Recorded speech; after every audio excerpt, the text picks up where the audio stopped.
안녕하십니까? 구TV 기독교 복음방송 시청자 여러분 반갑습니다.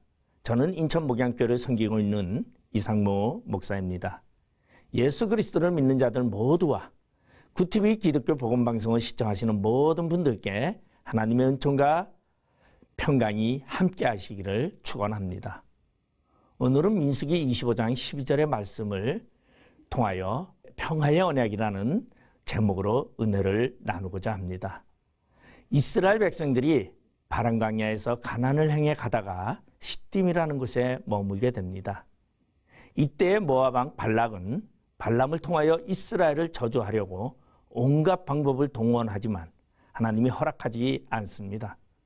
그러나 재물에 눈이 어두운 발람은 이스라엘을 저주하지는 못했지만 하나님의 진노를 받게 하려고 미인계를 통하여 이스라엘이 음행하는 죄를 짓게 유혹하였습니다. 이 계획에 모압 왕과 미디안 왕들은 연합하여 여자들을 동원하게 되었고 그리고 이스라엘을 유혹하였다고 말하고 있습니다. 베드로후서 2장 15절의 말씀에 보면 그들이 바른 길을 떠나 미혹되어 부올의 아들 발람의 길을 따르는도다. 그는 불의의 삿을 사랑하다라고 말하고 있습니다. 결국 발람의 계획대로 이스라엘 백성들의 남자들은 모압 여자들과 음행하기 시작하였고 모압의 신들에게 절하며 모압 백성들과 먹고 즐기며 하나님이 이스라엘 백성을 향하여 진노하게끔 하였습니다. 이스라엘 백성들은 40년간의 광야 생활의 고난이 끝나자 긴장이 풀려 이방 여인의 유혹에 쉽게 넘어갑니다. 이는 고난과 환난의 때가 아닌 태평스러울 때에 사단의 유혹을 경계해야 함을 가르쳐주고 있습니다. 고린도전서 10장 12절에 보면 그런즉 선줄로 생각하는 자는 넘어질까 조심하라는 말씀이 있습니다. 오늘 우리의 삶 속에도 여러 가지 시험을 만나게 될 수 있습니다.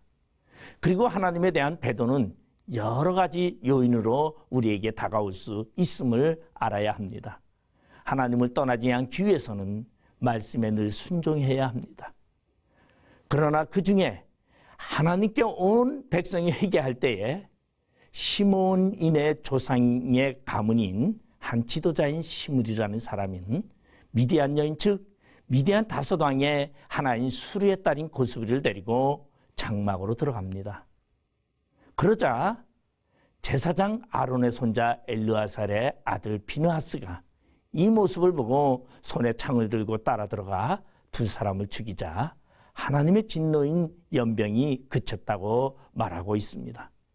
시므리는 하나님의 진노와 상관없이 자신의 욕정을 채우기 위하여 회중이 보는 목전에 보란듯이 이스라엘을 유혹했던 미디안 여인을 데리고 그리고 들어갑니다. 이는 무지 한 마리나 노새같이 하나님의 징계를 경홀히 하는 그러한 모습입니다. 그러나 비느하스는 하나님을 위하여 의분을 가지고 창을 들고 시므리의 뒤를 쫓아 들어가 시므리와 고스비를 창으로 꿰뚫어서 죽였더라고 말하고 있습니다. 그러자 하나님은 진노를 그쳤다고 성경은 말하고 있습니다. 제사장 아론의 손자 엘르아살의 아들 비느하스가 나의 질투심으로 질투하여라고 성경은 말씀하고 있습니다. 거룩한 분노는 하나님이 기뻐하십니다. 이는 죄악을 보고 침묵하지 말고 대처하는 자를 하나님의 평가 속에서는 매우 긍정적이다라는 것입니다. 하나님은 비느하스의 행동을 이스라엘을 속죄하게 한 행동이라고 칭찬하셨습니다. 우리도 이와 같이 죄악된 행동에 단호히 대처해야 합니다. 불의를 보고 못 본 척하는 것이 아니라 이를 이기는 자가 되시기를 바랍니다. 예수님도 이 세상에 오셔서 성전에 들어가서 장사하는 자들을 쫓아내시며 내 집은 기도하는 집이라 일컬었음을 받으리라 하였거늘 너희는 강도의 소굴로 만드는도라고 말씀하셨습니다. 하나님의 거룩함을 위하여 죄악을 멀리하고 회개하며 열심히 하나님을 위하여 살아가시기를 바랍니다.